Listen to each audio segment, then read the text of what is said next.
9% మంది అమెరికన్లు ఫైబర్ను తక్కువగా తీసుకుంటున్నారు.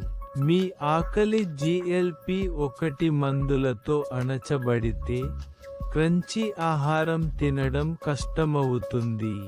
రంగురంగుల సలాడ్ తినండి.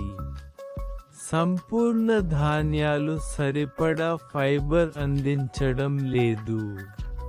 అదనంగా, సంపూర్ణ ధాన్యాలు పచన సమయంలో చాలా గ్లూకోజ్ను జోడిస్తాయి.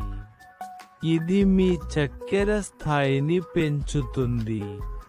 బరువు తగ్గాలంటే, చిన్న భోజనాలు తినండి మరియు బియ్యం, గోధుమలు, మరియు మొక్కజొన్న తగ్గించండి. మీ ఆహారంలో కూరగాయలు, నట్స్ జోడించండి. ఫైబర్ ఇంటేక్ పెంచండి.